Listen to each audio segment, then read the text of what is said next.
Hey everyone, I hope you guys are having a great week.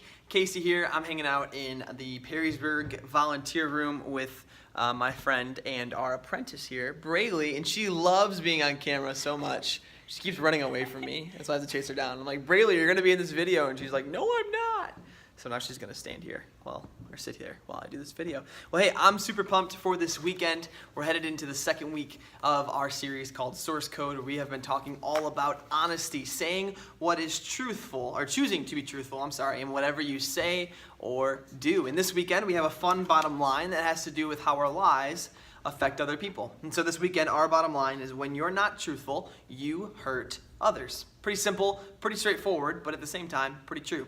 I know for me, I've had some experiences in my life where a lie that I've told or a lie that I've experienced has begun to hurt the people around me. And I think this is a really cool opportunity to show kids that it's not about just telling them to say the truth for the sake of telling the truth and being a good person, but lies really do have effect on the people around us and the ones that are closest to us. And so I'm going to dive right into our content for this week. Our first activity is a fun one.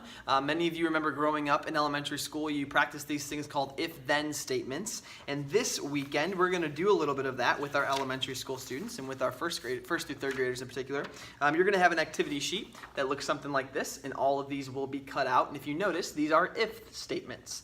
So what you're going to do is for the first activity, you're going to line up all of your kids, and you're going to tell them one at a time in a creative way, whether that's hopping, jumping, skipping, crawling, rolling. They have to go from the front of the line to where you put the bucket or bin of if statements to grab one of these and then bring it back. So be creative with how you get them to go there. And then when they come back, they're going to have to read their statement, their if statement, and they have to fill in the blank for what the then is. So I'll give you an example. The first one, it says, if I don't listen to my teacher, I will get a bad grade because I won't pay attention. Or if I don't eat all of my dinner. Braylee, what happens if you don't eat all your dinner? Then you go to bed hungry. And you go to bed hungry. Wow, that's mean. When I was little, it was just eat a peanut butter and jelly sandwich. Go to bed hungry. What kind of parent are you? Go to bed hungry or eat a peanut butter and jelly sandwich? It's a good question. Anyway, not that important. So that's our first activity, kind of a fun one, get them involved. There's a transition statement on the bottom that talks a little bit how our bottom line for today really is an if-then statement. If you're not truthful, then you have the ability to hurt your friends.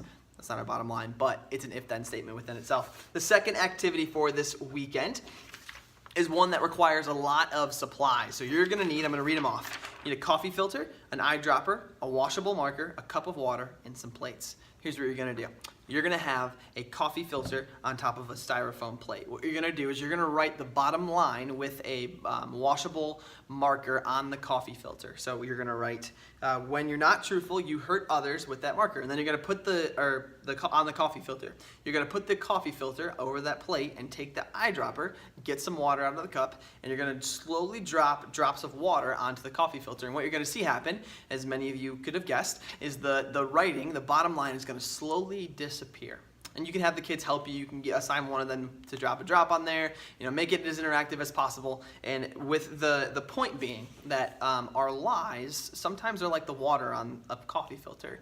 They spread really quickly, and they hurt others around us quicker than we may think they do. And even though we might try and cover them up with truth, the lie still has the ability to spread. And that's an opportunity for you to hit the bottom line one more time, and even hit the memory verse if you'd like to as well. And then our last activity is a prayer activity that has some questions on it. And so you're gonna ask them if they've ever been hurt by a lie in their own life. If someone around them has told a lie that's hurt them. If you get no responses, that's totally okay. You can ask some other questions and maybe get them to engage in conversation.